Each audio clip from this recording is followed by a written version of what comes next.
now? Yeah, it is now broadcasted live. Okay.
Good morning, all. It is great to see you all in a Zoom webinar on the domicile, on the changes in domicile, and its implications on KPs in general, and especially KP entrepreneurs.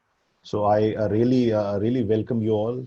Thanks for sharing your time, and it is a great opportunity for us to know from community stalwarts like Mr. Anil Bhatt, who is the PTI chairman of Jammu, who is the press bureau chairman of Jammu, and Mr. Kuldeep Khodaji, who is the ex DGP of J&K and has a vast experience in these matters.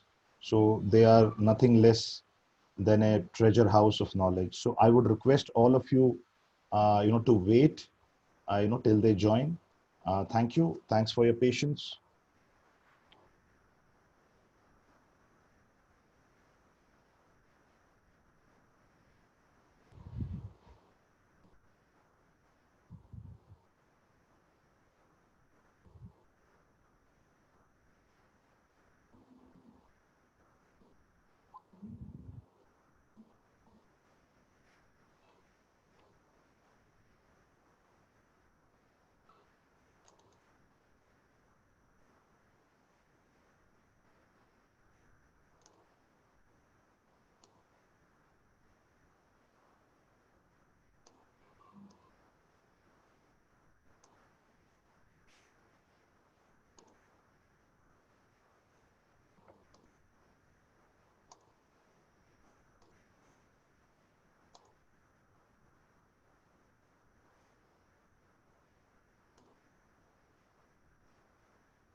Hello. Yeah, no problem. I'm on mute. I knew it because there was a call that had actually come. So there'll be our guest will be shortly joining the meeting.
Good morning, sir.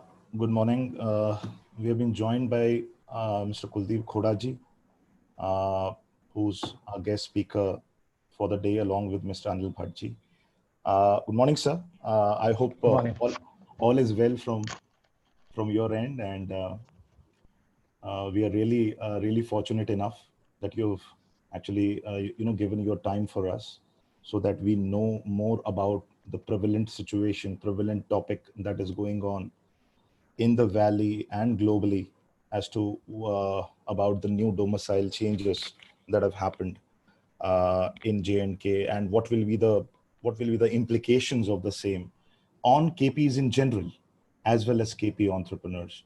So this is a raging topic going on among all our entrepreneur friends, and they have been asking like, what will be the implication. So till the time Mr. Anil Bhatt ji, he's also joining. I think we can start the webinar, wherein I would request Kuldeep ji, as you all know, he's the ex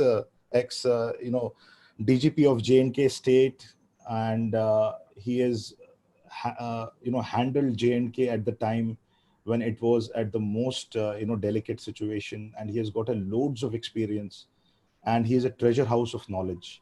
So that is one of the reasons that we kindly invited him to share his knowledge among all KPs globally who want to know more about the new domicile changes.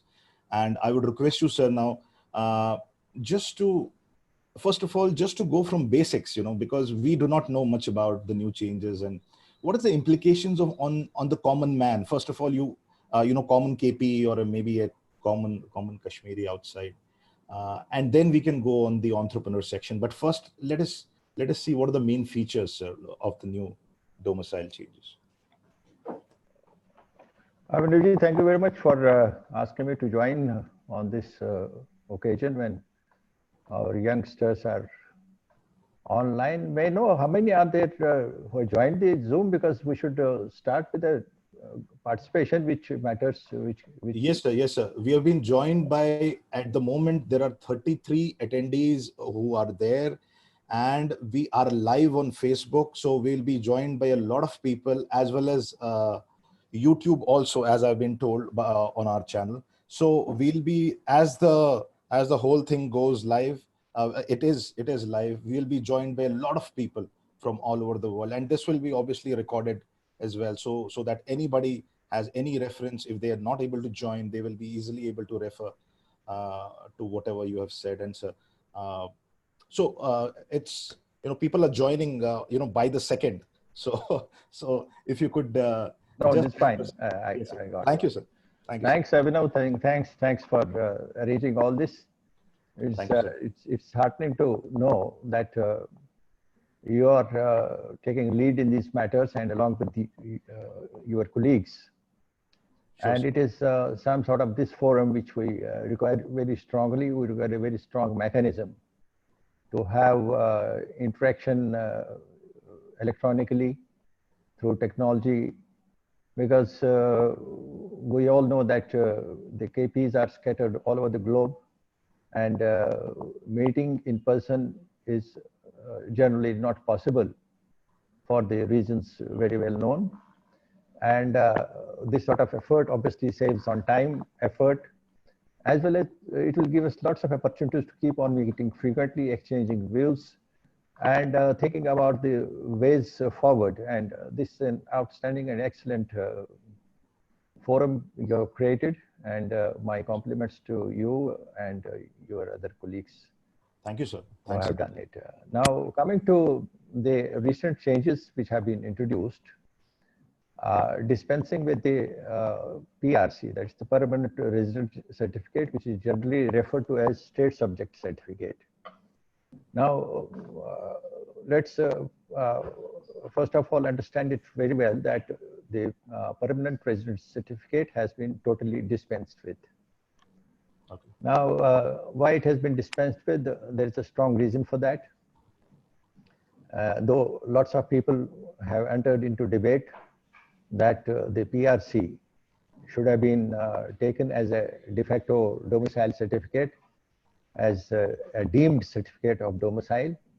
It would have saved a lot of effort of the persons who are already in possession of PRC, and they would not have to go through the process of obtaining another certificate now as domicile certificate. But let me make it very clear, you know, what the present government has done is to cater for future also, not only for the present. And Jammu and Kashmir is a union territory right now. And in the union territory also, the present dispensation is not a permanent feature. There's a requirement of an assembly in due course of time, the elected assembly, and a duly elected chief minister and a cabinet on the pattern of Delhi. The way we have the chief minister and cabinet in Delhi, on same pattern it's to be envisaged. And then there's a commitment of the government on the floor of the parliament that at some appropriate time in future, the timeline has not been given, and it can get converted back to full-fledged state as it was existing before. So now how to cater for this situation? So what has been thought very wisely and with a deep thought of foreseeing the future is that at some point of time, some dispensation for variety of reasons may try to create a distinction between the PRC and the domicile certificate. Like some facilities which may be entitled to only PRC holders, and some facilities which may not be extended to domicile certificate holders. So the government in its wisdom thought that we should dispense with the PRC in toto, so that for all times in future, there is no distinction between person A holding PRC and person B holding domicile certificate. And the second reason is, of course, that it's on the pattern of the domicile certificates existing in many other states, if not all states of the country, but many other states. And J&K was an exception where we had the permanent resident certificate. Now it has been brought at level with other states. And beyond the localized thing, that sometimes there are arguments and counter arguments for and against it. Beyond that, let's look at the present day world. The world has become a global village. The boundaries are disappearing. The trade knows no barriers virtually. And the key to the progress is that if we dismantle barriers and boundaries, of course, every country has to maintain its sovereignty and integrity. But as far as relationship is concerned, let's have humanity residing as a global community on this earth. So creating barriers between the countries are disappearing. The barriers within the country, between the countries are disappearing. So there is no reason why to have barriers within the country between various states. So it is always better to become part of a national forum, streamline ourselves with the national requirements, and the nation in turn streamlines itself along the global requirements. So this is as far as critics of this domicile notification issued by the Government of India is concerned. So in all ways, whether it benefits A category or B category or C category, forgetting about that, it's the requirement of the future time that we should not have distinctions created between people and people, especially living within one country. And it had an ironic distinction again that a PRC holder would be entitled to all sorts of whether you call it privileges or facilities like buying land, buying flat, taking job in all other states of the country. Right. But the reverse was not true. I mean, you can't have an arrangement where A tells B that you extend to me all the facilities which I require in your territory, but at the same time tells B that you can't have the reciprocal facilities in my state, in my territory. So you can't have these sorts of artificial barriers and artificial coordination done. It has to be on equal footing. So now let's come to the brass tacks, the basics. Now this domicile thing which has been introduced, I will go straightway to the latest notification which has been issued in this matter. The first one was, of course, when the state was converted into a union territory through a Government of India notification dated 6th August 2019. And then later on, in amendment to various acts which are prevalent in Jammu and Kashmir, the amendment was made in the civil services recruitment rules, where the domicile thing was defined loosely as a person who has been staying here, having voting rights, having PRC or registered as a migrant in the state of Jammu and Kashmir. But it did not went on to define the character of a domicile in full, in an unambiguous manner. There was a lot of ambiguity in that. So in clarification to that, the government issued another notification. The government of J&K issued another notification on 16th of May, that's about a fortnight back, where things have been all cleared. Now, in a sense, this notification makes broadly all the people, which includes the Kashmiri Pandits, eligible to be domiciles of Jammu and Kashmir if they have been part of J&K from 16th of May 1944 onwards. Okay. New thing. Okay. So that's the cutoff line. Now, how do you establish that you have been part of Jammu and Kashmir on that particular date or afterwards? Right. Now, first of all, as you know, the PRC, the permanent resident certificate, or what we call a state certificate also generally, that is of course there, that's a valid proof. The second is that it has catered for all those bona fide people, the displaced persons or migrants and their descendants who are not registered with the Relief Commissioner of Jammu and Kashmir and may have left for a variety of reasons. such as being outside Jammu and Kashmir, not having been able to register in the past, or registered with some other government in the country, or has left J&K due to situation or circumstances beyond his or her control. Now, his or her control means if somebody went out for education, if somebody went out for job, and of course, those who went out en masse in 1990 and afterwards, they are of course there. Now, all these people who are already not registered with the Relief and Rehabilitation Commissioner of J&K. Mhm. Now, before that, let me make two things clear. All those holding PRC certificates, they have to apply to Relief and Rehabilitation Commission for issuance of domicile certificate, which will be online. Online. For that, website is being created, and for that, an app is also being created, so that you don't have to come and visit the office or physically come sometime and get the certificate. It will be made available online. So anybody staying anywhere in the country, anywhere globally, can apply for it. Great stuff. Great stuff. So there is no person should get worried about it. Then second category is those who are already registered with the Relief and Rehabilitation Commissioner J&K, whose office is in Jammu.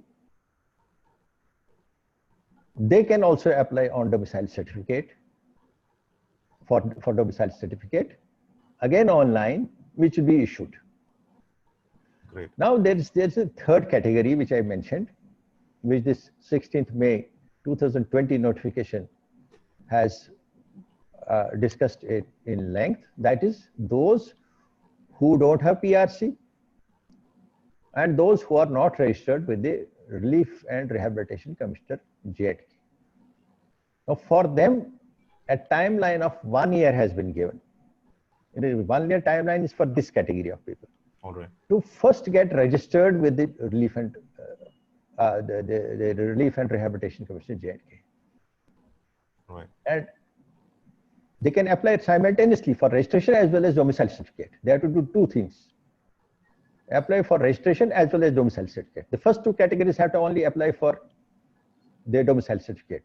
Now this third category, which is not registered, they have to apply for registration and domicile certificate simultaneously. Now, what is required for registration and issuance of domicile certificate? Now, the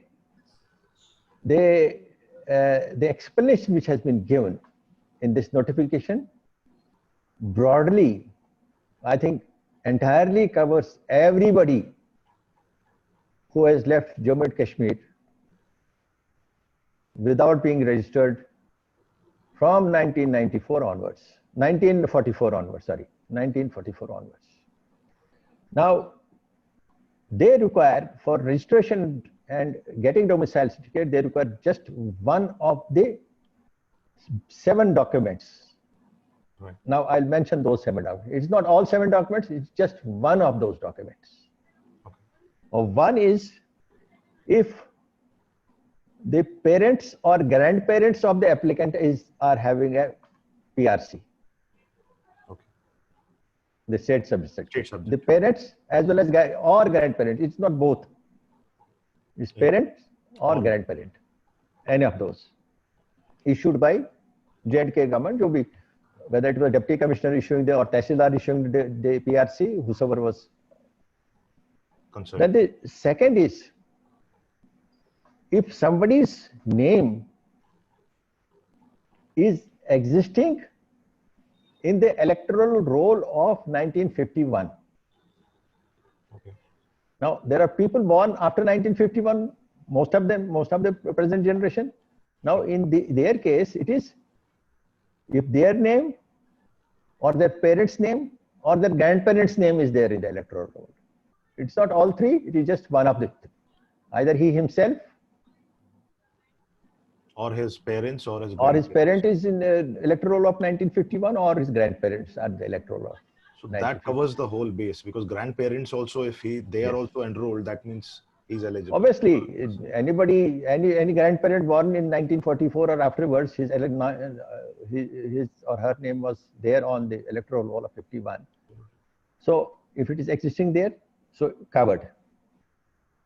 Now there is another option now, the third option, or that is if the name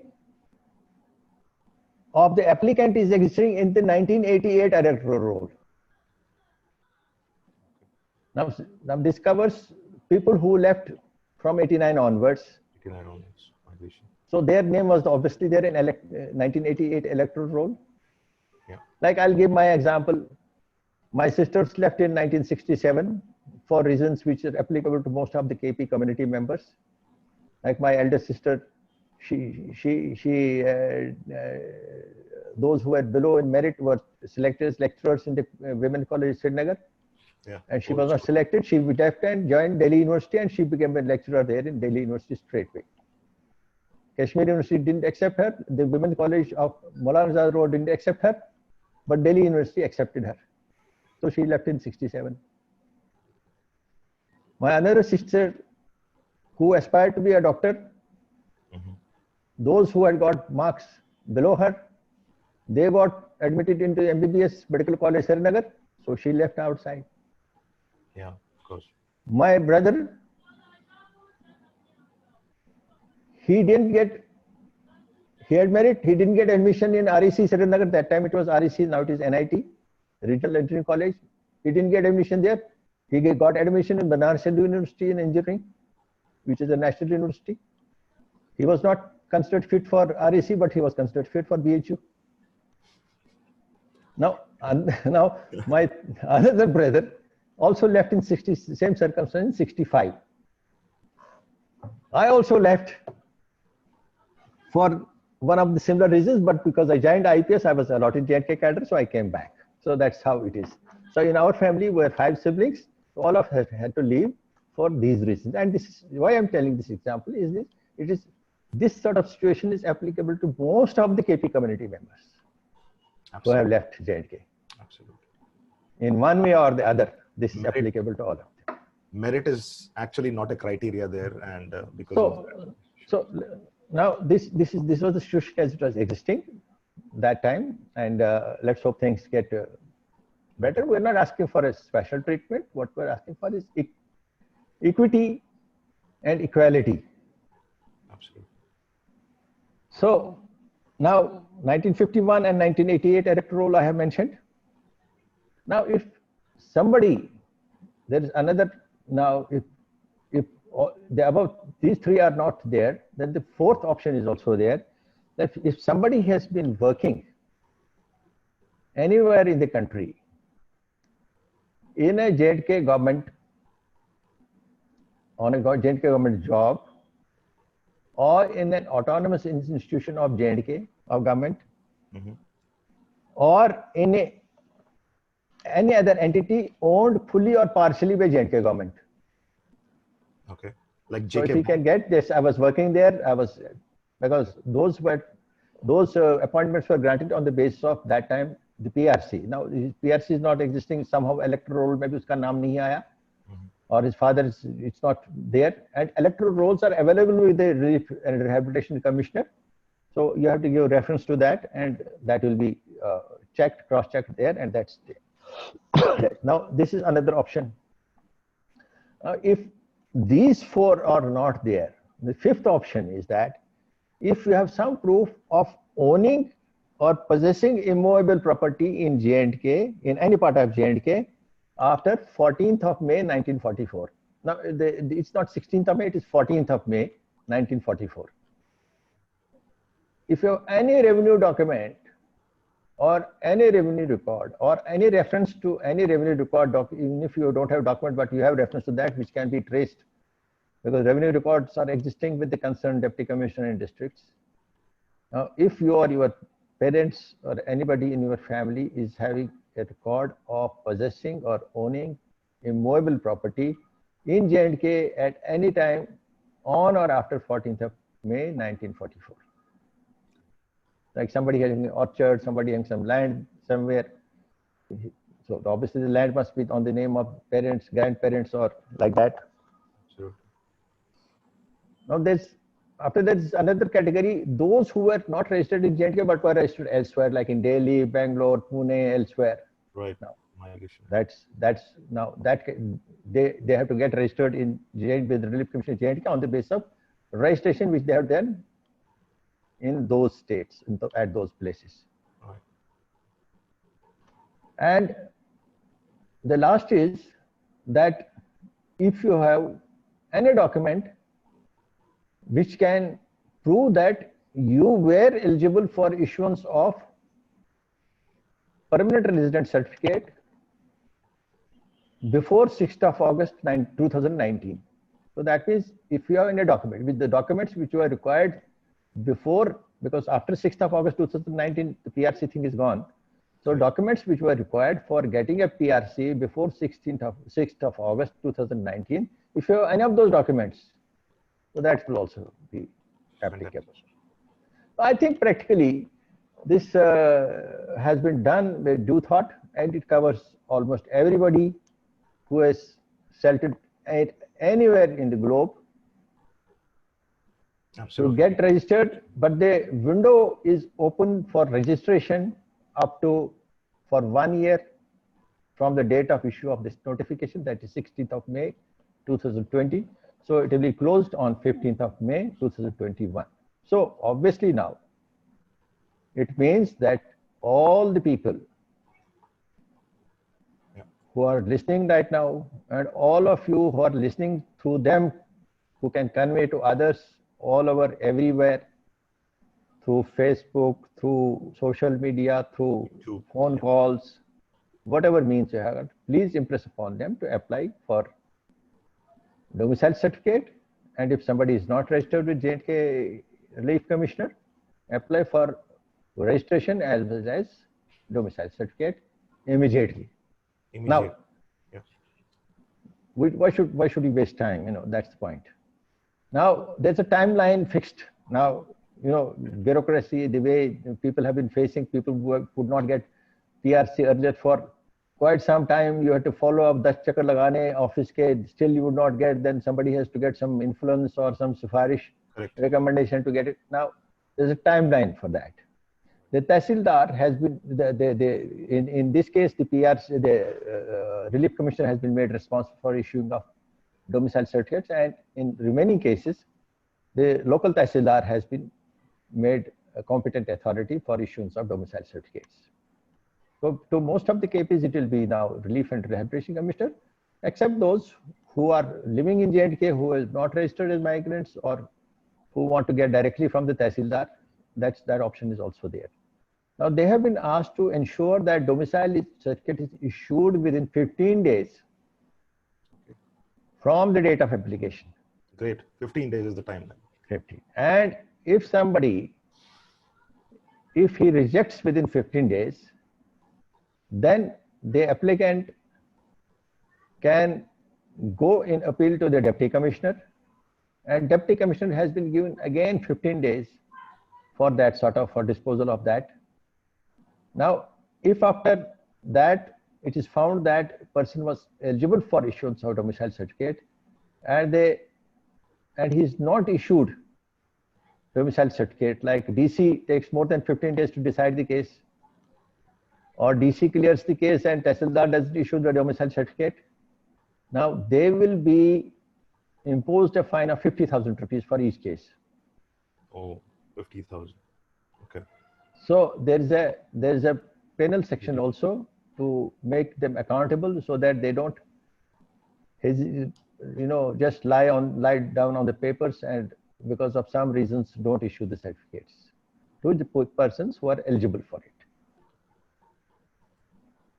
Now, as far as the opportunities of opening up are concerned, today morning I was watching a video sent to me on WhatsApp.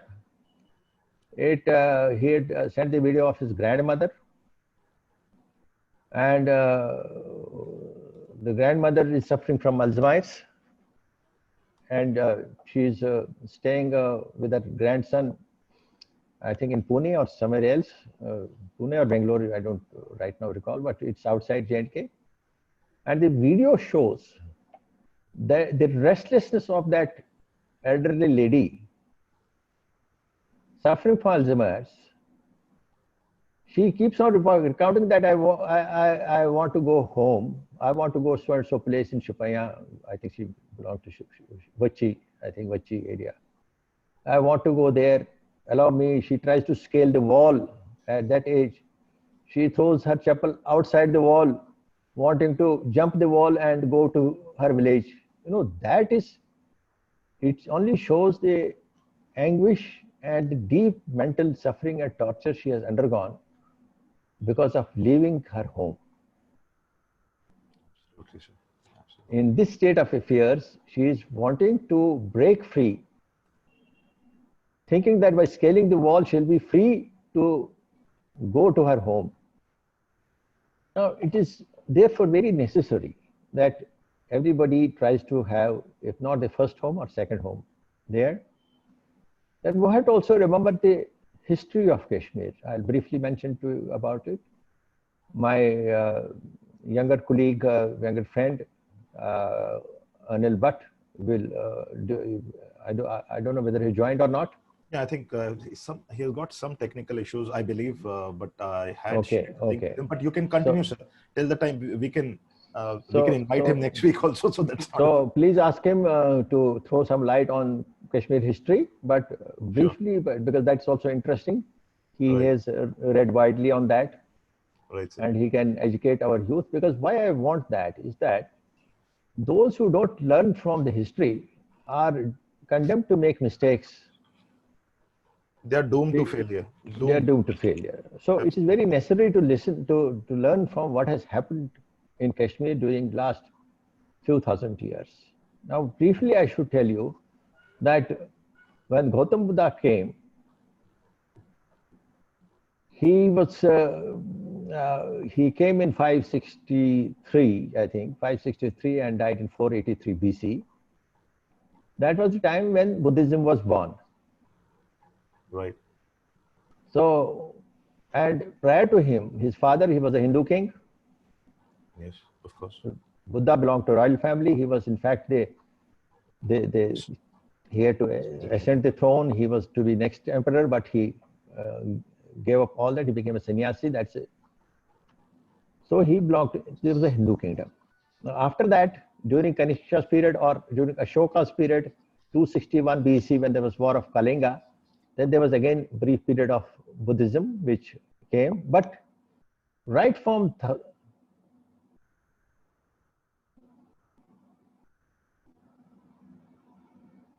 Yes, sir. Yes, sir. Yes, sir. Yes, sir. Thank you. Sorry, sir. Actually, So, this was no, all no, Anil, Anilji only. okay, he's through on now. No, Now- I now- think he was saying that I'm seeing you guys live. So I was just asking him, please join So in. tell him to give a brief account of the history of Kashmir, because that's important for the youngsters to know. Yeah, sure, sir. Now, during that Kalinga war and after that, there was again a spell of Buddhism for some time. But Buddhism and Hinduism were never in conflict with each other. They were not at each other's throat. Absolutely. It was a coexistence rather, Sure. and it was just left sort of free for everybody to follow whatever he thinks best for salvation or for peace of mind. And right up to 1339, Kashmir was 100% Hindu. 100%, 100, my God. That's So awesome. when Shah Mir took over from Kota Rani, it is said that some say she committed suicide. The circumstances, Anilji can tell you better because he knows. I don't want to take time on that because that's also interesting. You should listen from him.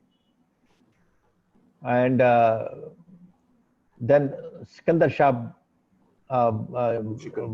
Butshikan, during his period, there was migration also. Later on, we had It's very huge migration, forcible conversion. Then we had Chak dynasty of Shia kingdom. They were against Sunnis as well as against Kepis. There was conversions, from Sunnis into Shiaism and Hindus to Shias. Then we had Pathan rule again. So the 6 migrations which took place before 1990 migration during happened those years from 1339 to 1819. So that's 480 years, when in 1819 Ranjit Singh took over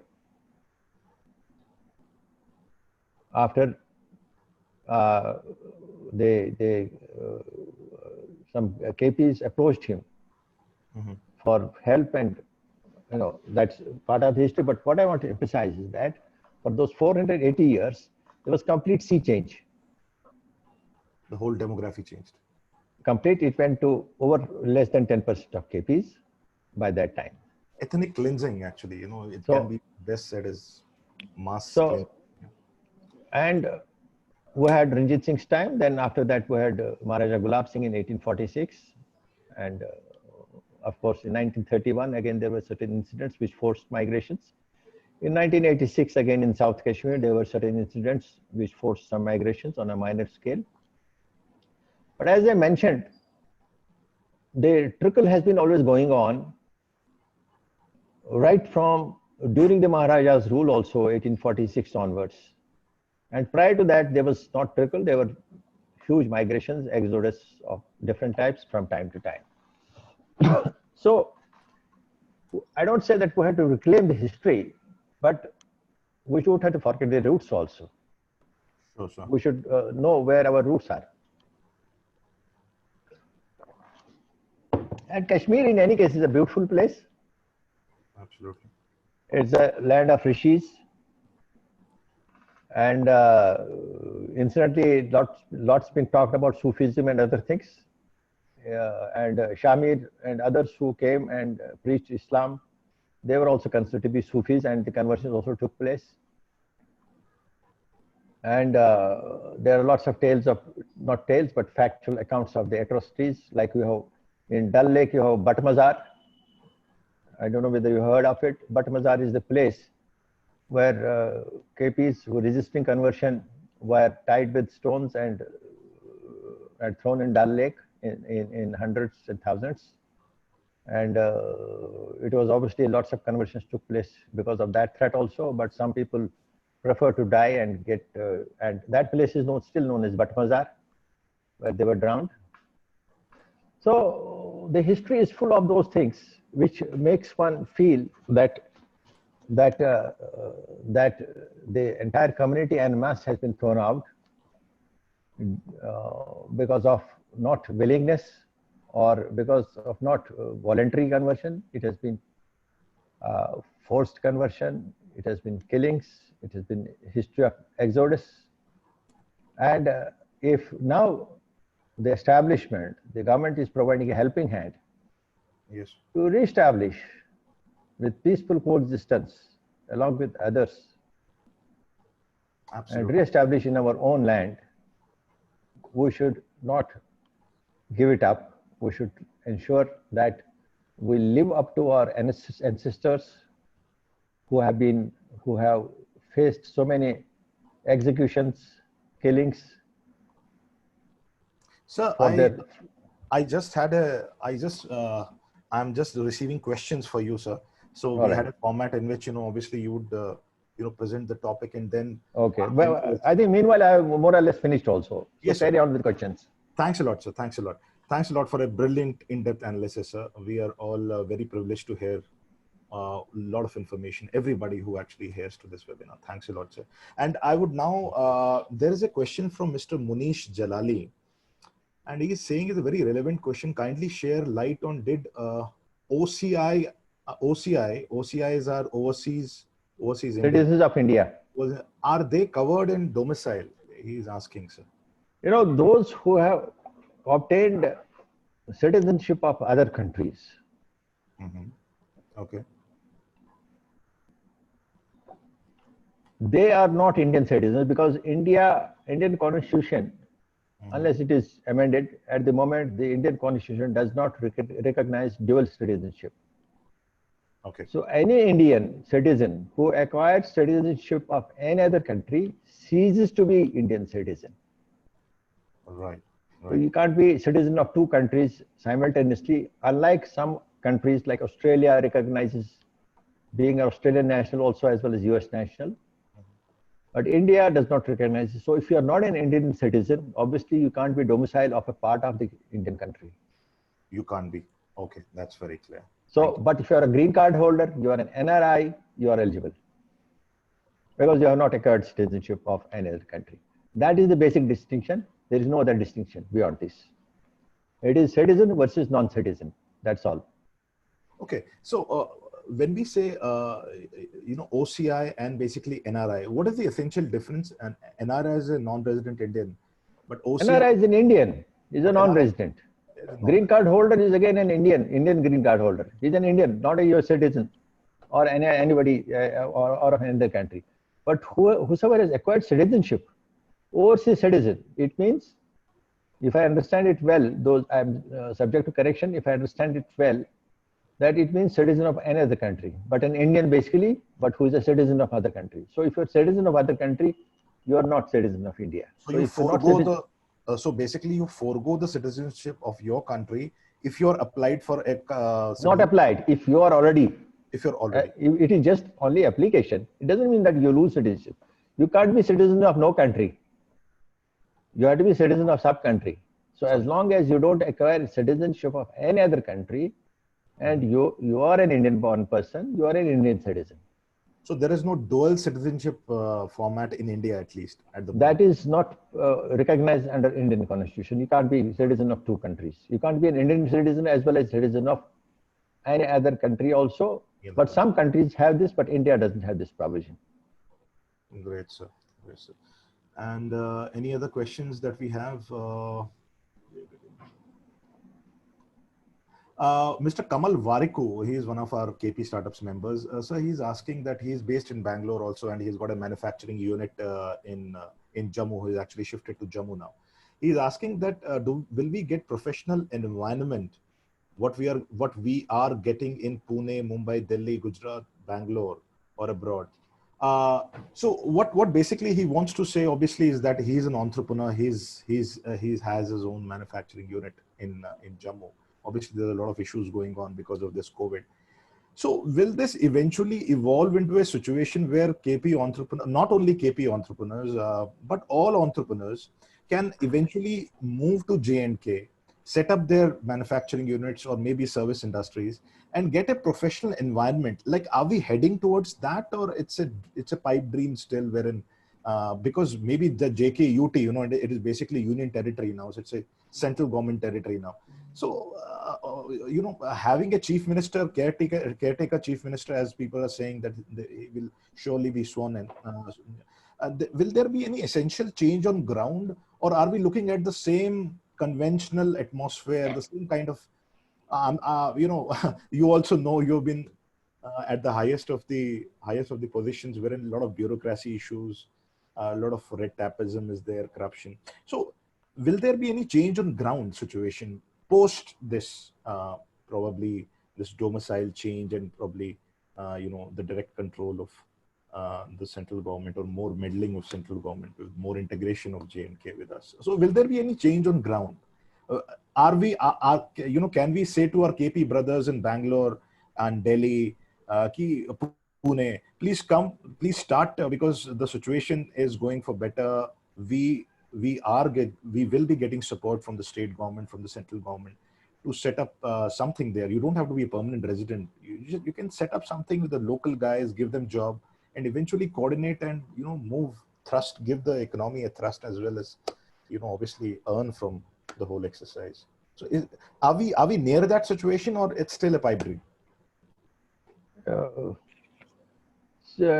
Second question first, about the caretaker chief minister and all the dispensations which are being talked about.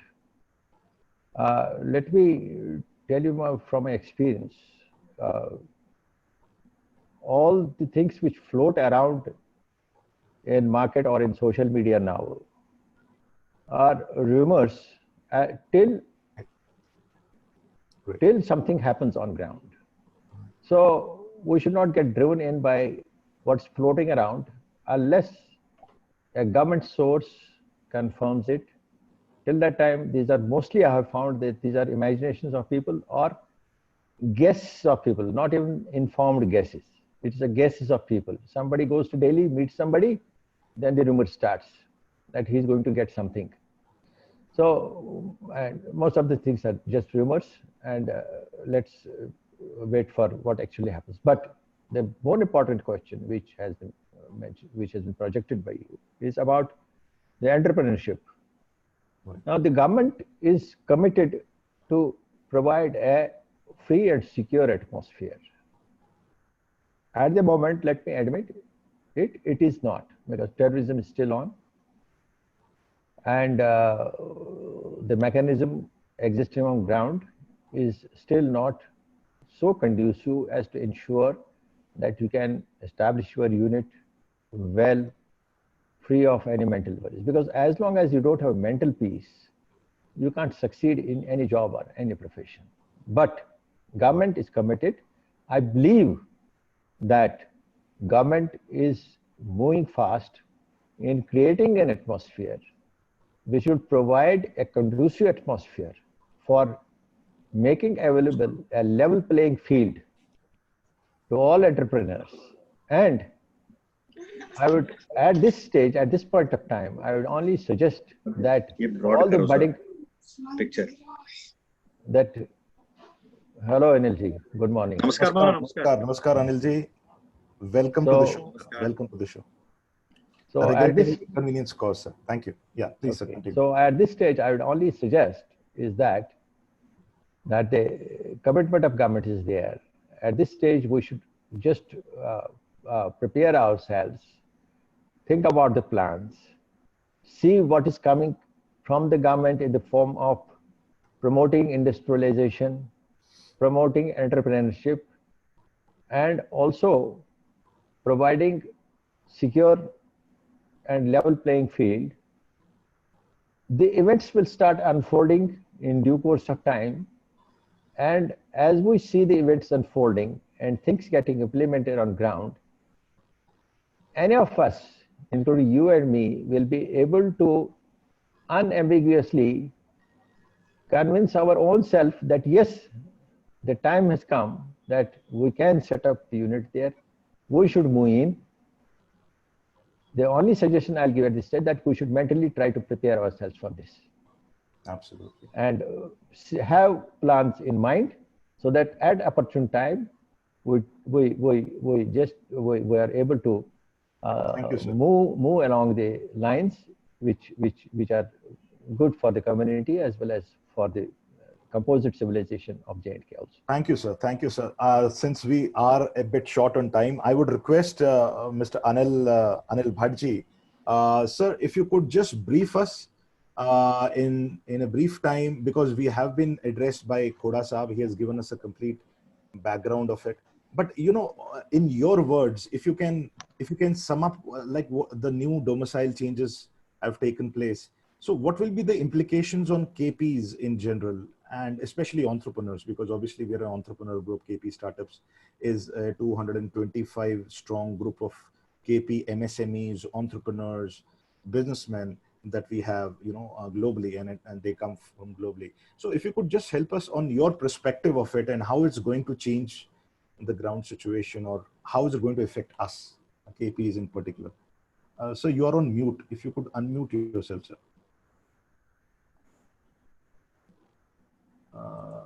Anilji, can you hear me?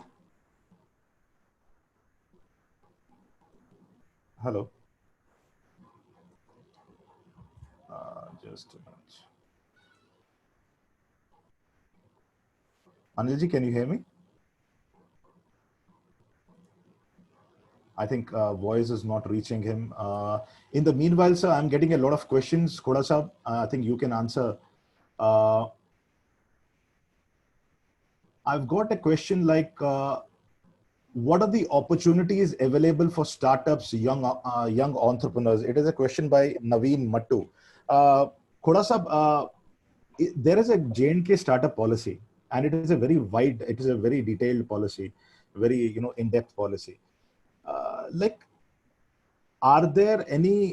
is there any push by the J&K, the new J&K government, or the JKUT to, push the startups, push the young entrepreneurs towards J&K to start something, start, basically kickstart the economy, because there was a J&K,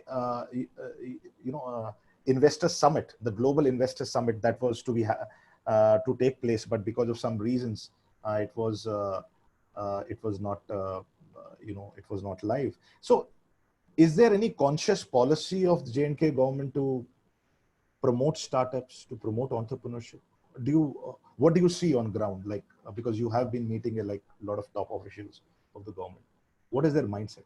When we go by the announcements of the union government,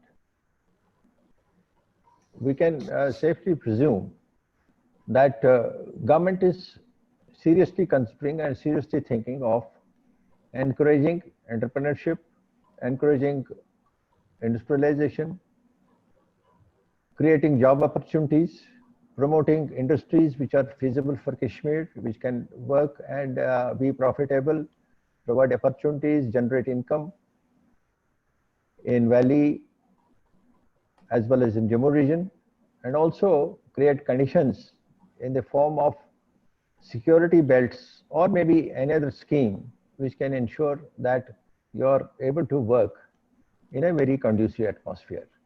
So as I mentioned, that the plan is there, the commitment is there, these things will start unfolding and everybody will come to know about it. Now, as the things start unfolding, we should react according to what is coming to us. The entrepreneurs can assess the policy which is coming in their way, which will be providing opportunities to them.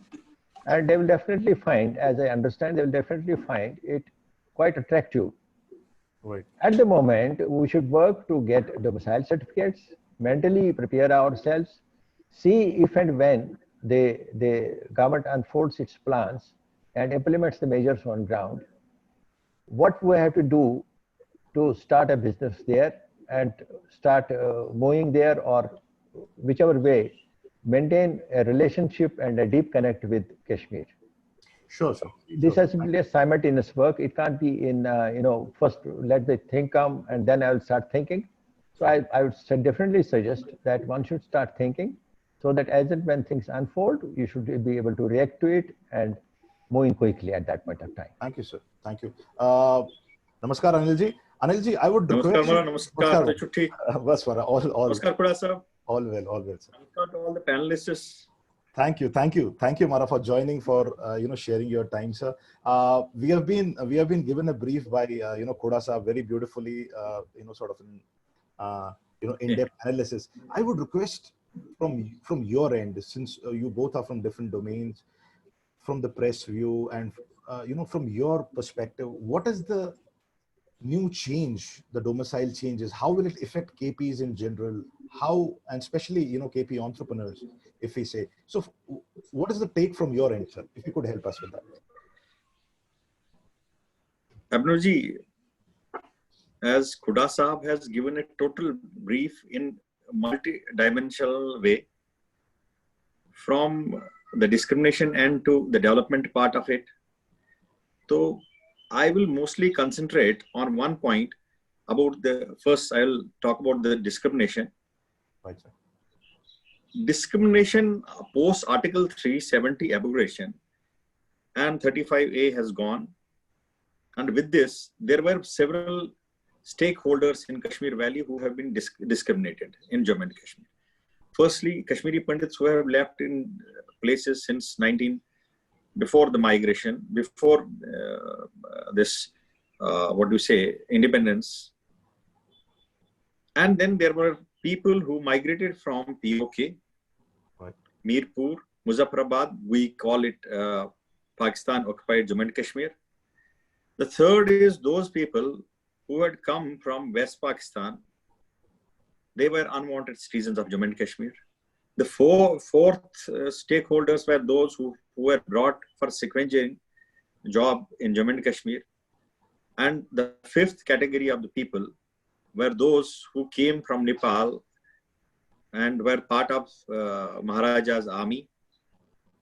And last but not the least is the women who who used to marry outside.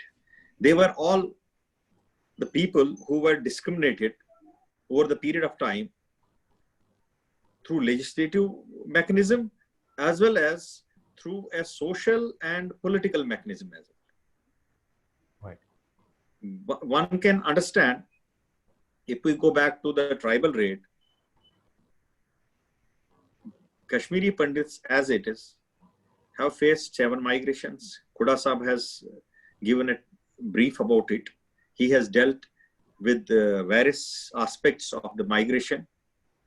Rather, I will call it as genocide. I will not even call it, because once we start the discourse of convergence, it starts with a bloody chapter of history in Kashmir Valley.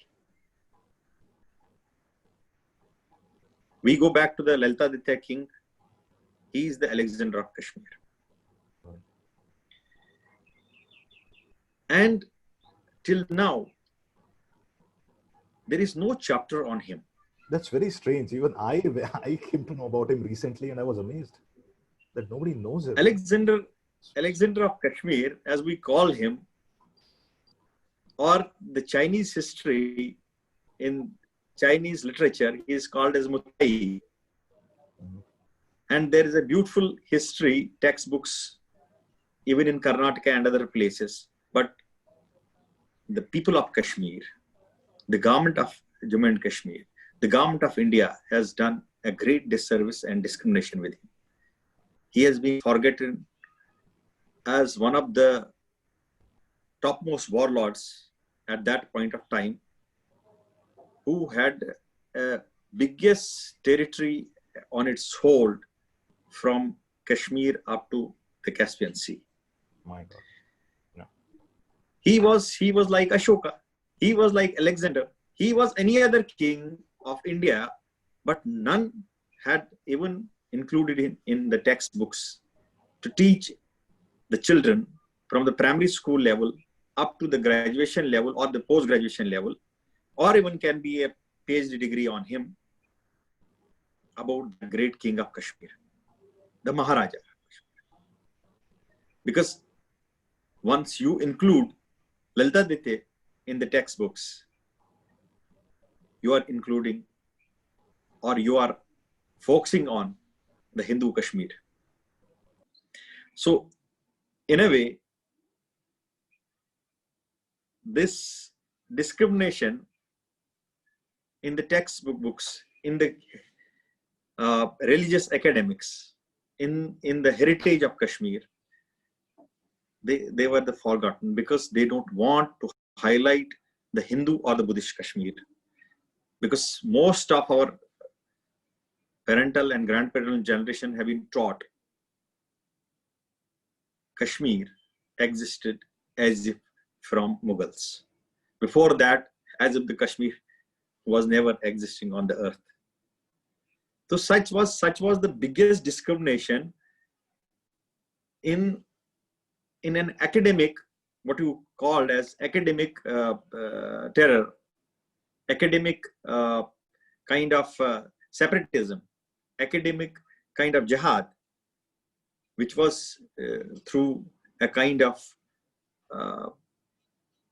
in fact, forgetting or burying the Hindu Kashmir academics, the Hindu Kashmir heritage, the Hindu Kashmir culture, or the Buddhist Kashmir. Because once you say, once you portray the lineage of the kings through the river of kings, which is called as Rajtarangi, or the existence or the what we called as the origin of Kashmir, which is dealt by Nilmath Purana. So both of these manuscripts, both of these books, and one of the ancient most history texts in Kashmir Valley, if you compare with any other historical texts of any other place in the world. So Kashmir had a broader historical, cultural, and the heritage connect with India, with Central Asia, and it was always a kind of oasis or a kind of epicenter of the movement of culture, movement of religious, academics, or heritage, both towards Indian side as well as towards Central Asian side. All right. When we talk about Khuda Sahab had beautifully narrated the convergent history of Kashmir Valley. We started from Shahmir. How a person comes to Kashmir Valley as a trader, like East India Company came to India with 2,000 or 3,000 people and were rehabilitated in an area then called as Baramulla. That was the Shahmir. He came from Central Asia. Along with him came the Sufi, came the Islamic preacher called Bulbul Shah. Right, sir. And in between came the Prince Rinchen. The conspiracy hedged over the period of next 20 years, laid foundation for convergence of Hindu Kashmir into a Muslim Kashmir. Because Kashmir was loaded like a chessboard, and invaders were used to weaken it. First, they came, because if you go back to Lalitaditya period, Indian Kashmir kings were never expansion in terms of having an ideology of an expansion or ruling or conquering world. But sir, what happened is, I would just like to interrupt you, because we have got so many questions, especially addressed to you, that people are asking, before it actually finishes, we need to ask. Yes, please. To our panelists. So I would just take these questions and I would address please. For the Saab, respectively. First question is, there is an attendee who is asking that, it needs to be addressed to you guys, that we have now settled in places outside Kashmir. Is it possible that there could be, ill benefits of being a domicile of J&K, like, admissions to educational institutions in states where we are residing? So will the new domicile thing affect the educational admissions in various states where people are? Will that be an effect, or there'll be no sort of collaborative effect on it? I think as far as domicile is concerned, domicile gives you an inward journey towards Kashmir, not an outward journey. Okay. Inward means even if you are not registered, Khuda Sahab had dealt thoroughly on the subject.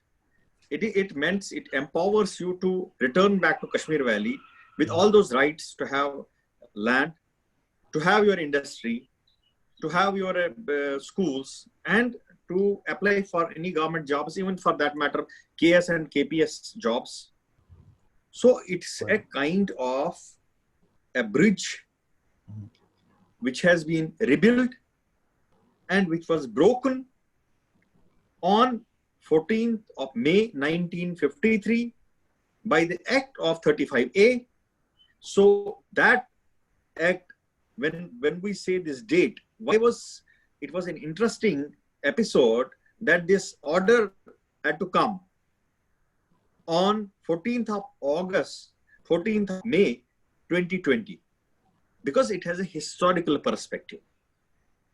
Right, sir. On the same day in 1954, when 35A was enacted in Jammu and Kashmir by saying that, please, none of the Indian citizens is allowed in Jammu and Kashmir on that day. Bye-bye, you can't, that bridge was broken.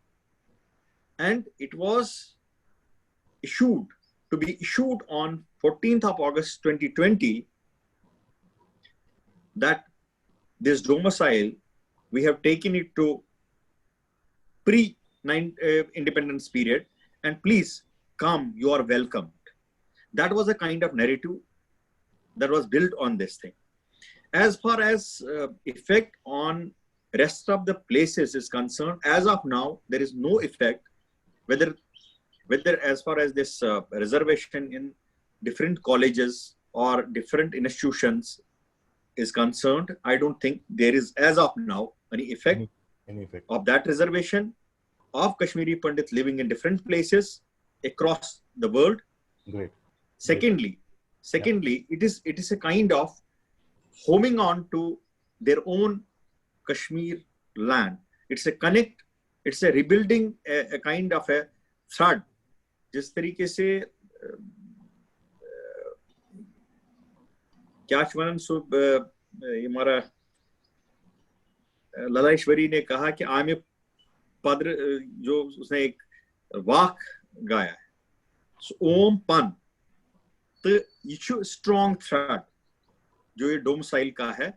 And I think we need to take a call broadly, every Kashmiri Pandit across the world, whether he has migrated from that area due to different reasons, including employment, or for setting up units, or some kind of discrimination that has broadly affected and forced migration of the best of the best human resource among the community to different parts of the world.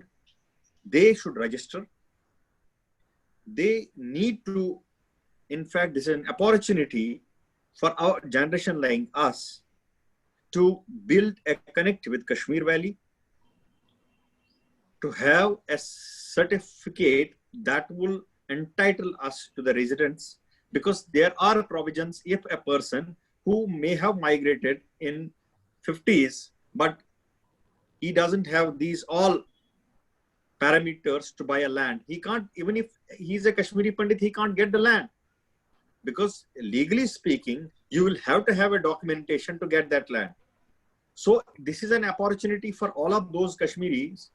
I feel someday down the line, maybe it will look like a joke. People have started cracking like this. But if some people can call and ask Rahul Gandhi, who is claiming to be from Dattatreya Gotra, to just come and register as a domicile of citizens of Jammu and Kashmir under the present dispensation. So this is a kind of all those people I have been talking to. The government has also built up bridges with Sunanda Vishisht. She is also a Kashmiri Pandit, but for almost 3 to 4 generations, they have reached out to those people, a section of Kashmiri Pandits who have left in 40s and 50s. They have built up the connect for issuing the domicile to start with those people which have left much before the independence and their generations. Thank you, sir. This is the first such initiative the government is taking to reach out. If at all anybody having the address, phone number of any Kashmiri Pandit in his 3rd or 4th generation, he wants to have, he should provide those addresses, provide the persons, name of the persons, so that the government can take a call and reach out to them.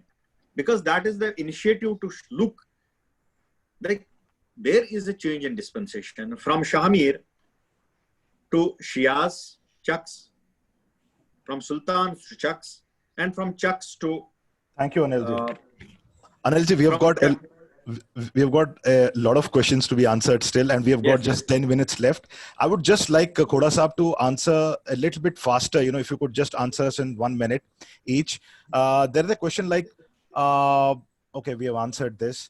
Sir, who are entitled to purchase immovable property in J&K with the new dispensation? Just a one-line answer, sir.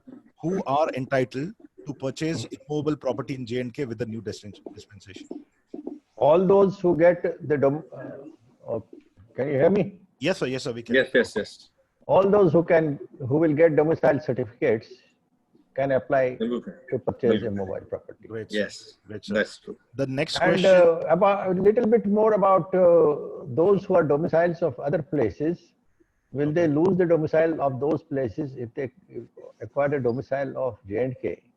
And the point is that most of the states in India where KPs are generally settled right now, like Bangalore, Delhi, or they don't insist on domicile certificate of those states. Most of the states don't have the domicile certificates issued. If at all some states have domicile certificates issued, they are for those categories for getting admissions or jobs. Jobs may not be there. Maybe certain benefits which are very ordinary in nature. Okay. Now you have to decide whether you want to keep on holding to those ordinary advantages, those small advantages, or to become a domicile of J&K with much larger benefits in future. Sure, sir. Sure, sir. Thank you, sir. So like you apply for IIT, you apply for national institutes, you apply in Delhi University, you apply in Bombay, most of the institutes of higher education. There's no requirement of being a domicile of Maharashtra for that. So don't have these apprehensions that you are going to lose something great because by acquiring domicile certificate of J&K, you are going to lose a lot somewhere else wherever you are right now. Thank you, sir. Thank you, sir. Next question to Anil Bhattji, a single line answer, sir. Question from Sumita Peshin. And it is, what do you see is the most critical impact of the new domicile process? Apart from major change in demographics, opportunities, does it give us and entrepreneurs and professionals any opportunities? So a single line answer, what is the most critical impact? I'll tell you one thing. The government is working on a new industrial policy. I think because of the corona, that has been delayed. Okay. And it will be, I think, in the next couple of months, it will be announced. Okay. 70,000 acres of land have been earmarked for new industrial corridors in Jammu and Kashmir. Great. Okay. Third, there are 2 incubation centers, which is dealing with the skilled kind of entrepreneurship on artificial intelligence. One will be in Baramulla, other is in Jammu, and it is being done in Tata. And 5 international companies, European companies, are behind that project, and they are working to give a new setup to this entire thing. Startups will have an integrated role in this new dispensation, in new industrial policy in J&K. That is being done. I think that has been delayed quite a bit, but government is working on it so that they could, and the government is also working on setting up a Silicon Valley kind of industrial corridor, which will be purely non-polluting industries. And that mechanism is being put in place. And I think because of this thing that has been delayed, I look towards next 2 months to put this policy in place. Thank you, sir. The next question is from Mr. Kamal Variku. Now he's saying how we as KP Startups, as a community of 225 entrepreneurs globally, how can we need a bridge between our members and the administration of J&K to, for all activities, including setting up our manufacturing unit services. How do we go about it? Like, what is the bridge that we can have from J&K, to whom to contact? Or like how to go about it as a group of KP startups? Look, government has made a non-administrative group, and because of this corona factor that has been delayed, non-administrative group that will deal with kind of economic avenues in Kashmir Valley. Okay. All areas in Kashmir Valley have been earmarked for certain kind of industries. Okay. Certain kind of agriculture or horticulture or handicrafts based industries. That roadmap is fully being prepared, and it needs to be implemented at the grassroots level. Second, it is an invitation from the government of Jammu and Kashmir to Kashmiri entrepreneurs that they should come. Anybody applying from land in Kashmir Valley will be provided land at the concession rates. And they will be asked to provide a proposal, a project report with the government industries department, and that will be put in place, and lands will be issued without, and they are trying to basically set up a kind of promotional councils, which will be not the industries department, but the promotional councils will now come up with single window system Great. in a state because of you have a problem with the bureaucratic system in J&K, because bureaucratic system has been more problematic in bringing investment to Jammu and Kashmir. If you compare with 13-year-old baby state like Uttarakhand and others, more than 1.5 lakh crores investment, but for 30 years, with all packages like you have this kind of tax holidays, IT and transport subsidies, lot more subsidies. But basically, the political establishment in Jammu and Kashmir were always trying to push out industries instead of welcoming them to Jammu and Kashmir. It always dealt with keeping a kind of hegemony alive in Jammu and Kashmir, so that the industries will not come to Jammu and Kashmir, and they will provide not only employment, it can also influence in building a peace narrative in Jammu and Kashmir. That is the biggest thing. Separatism is being survived. If the political dispensation has been dismantled, but the bureaucratic setup is still there. They are still creating so much of problems, whether it is investment, whether it is the laws, whether it is the cultural part of it. Need is, the government is seriously thinking on, in fact, revamping the entire bureaucratic setup in Jammu and Kashmir, because those political setups were actually the bureaucratic setup is a tool for the political administration. So they were the same people, same chunk of people who were reporting to those political bosses earlier. But thing is, whether this dispensation has changed, the narrative has changed, it needs to be put in place at the grassroots level, so that the people will have a faith in this administration. Look, the system has changed. You come, you are welcomed, and there is a kind of positive energy for everybody. That thing is being worked out. There are hiccups with the government, even in, for that matter, with the LG administration. But I think they will be amicably resolved. And I tell you that there is a group, Kashmiri Pandits, if they want to come back, they can contact that group. They will be facilitated in getting the land, facilitating them in terms of their own certifications, facilitating them whether there is some kind of incentives also that will be put in place for making an easy and return journey as far as into the industrial corridor in the first place, whether the return to their valley, to their homes is a priority as well. Thank you, sir. You can share the details of that group. Abhinav, I'll just add a line. Yes, sir. Koda, sir. You know, most of these facilities will be available online. But I agree with you that you require a bridge for the budding entrepreneurs. And I would just mention only one name for that. Anilji is in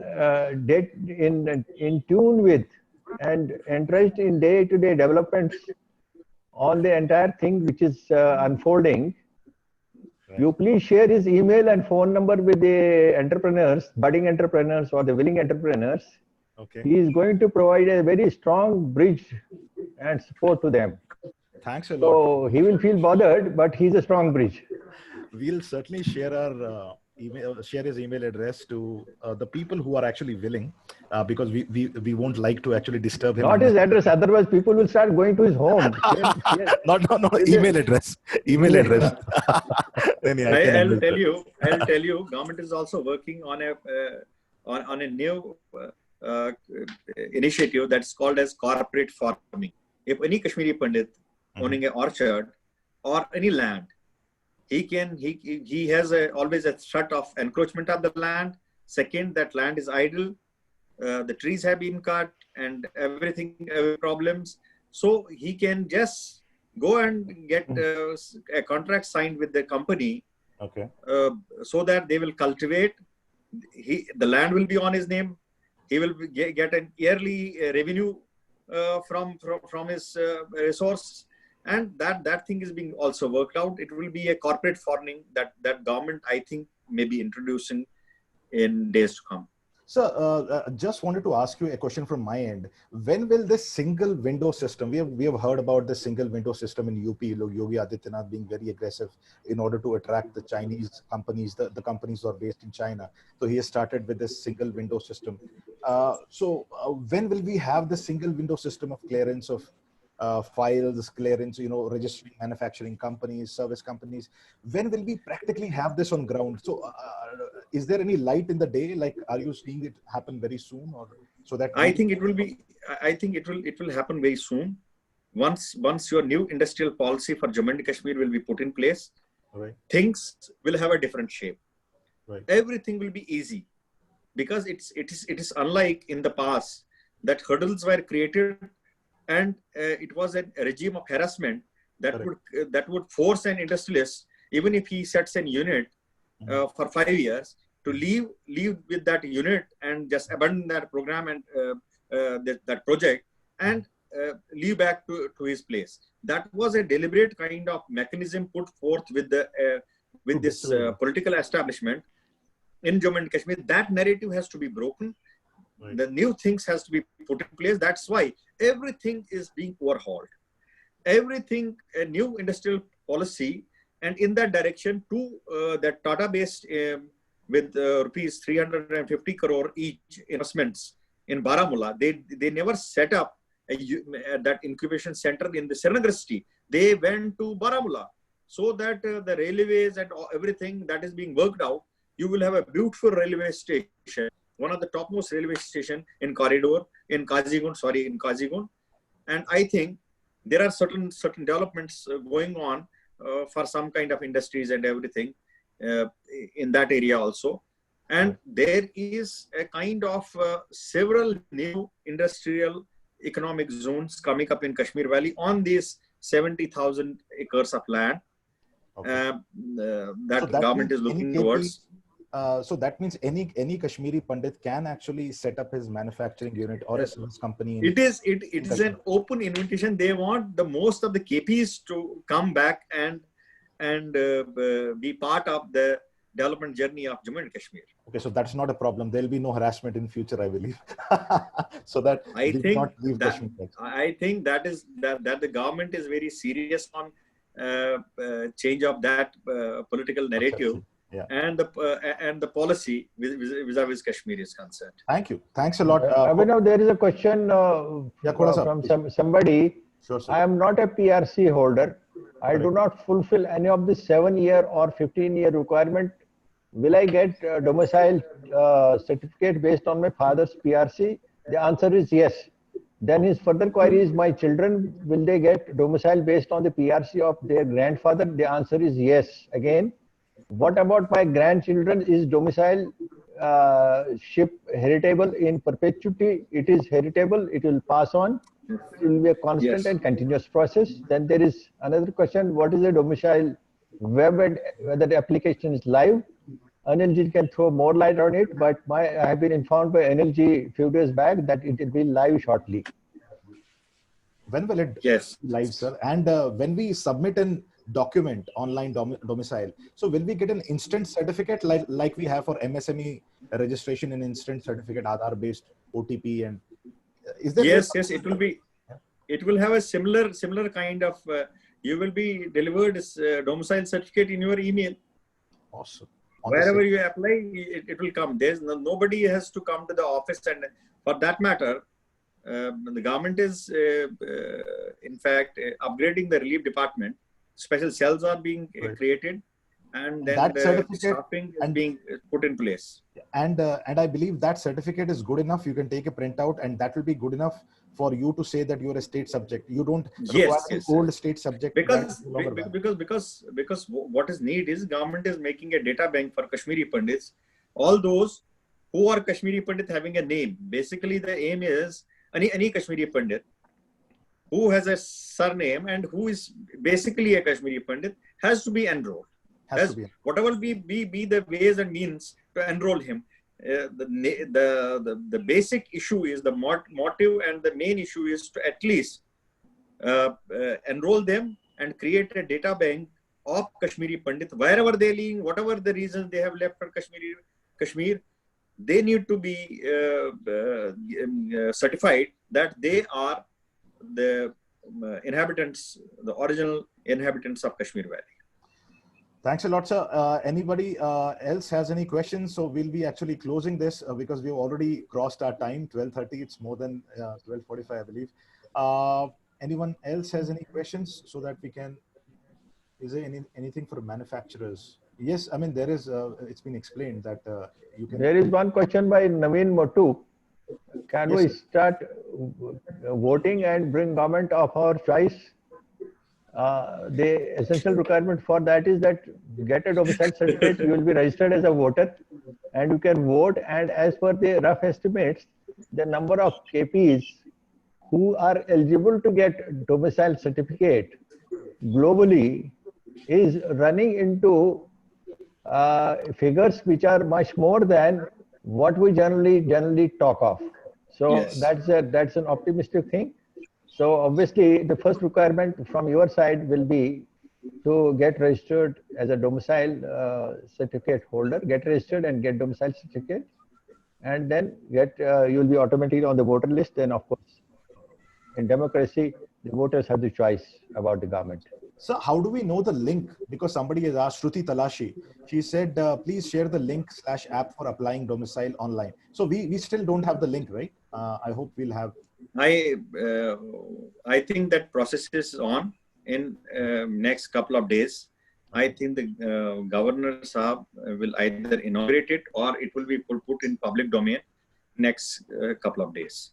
And that process is in the final shape. Right. Khoda Saab, the last question, very, very good question. I think there's the last question that we'll take from Vinay Kaulji.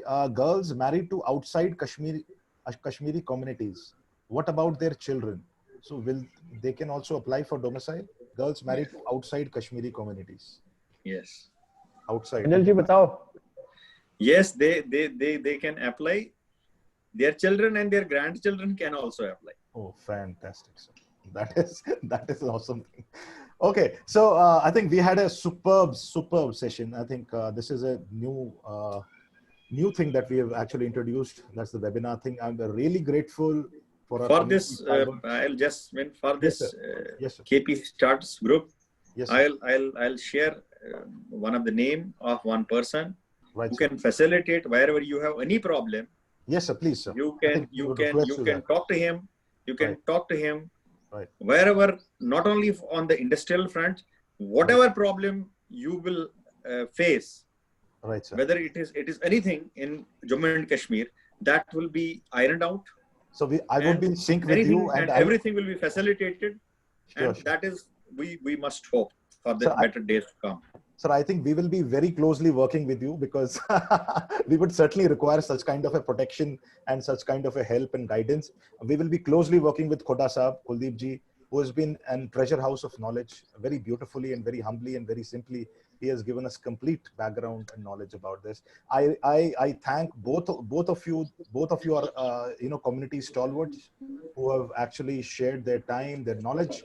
Thanks a lot, sir, and be in touch with us continuously. We require your guidance, both of you, sir. This is not the first and the last webinar that we'll be having with you. Thank you, sir. Thank you. Thank you, Abhinav. Namaskar. Thanks to all the listeners. Thank you all. Thank you. You've been a great audience. Thank you. Thank you. Bye-bye. Thank you, sir. Namaskar.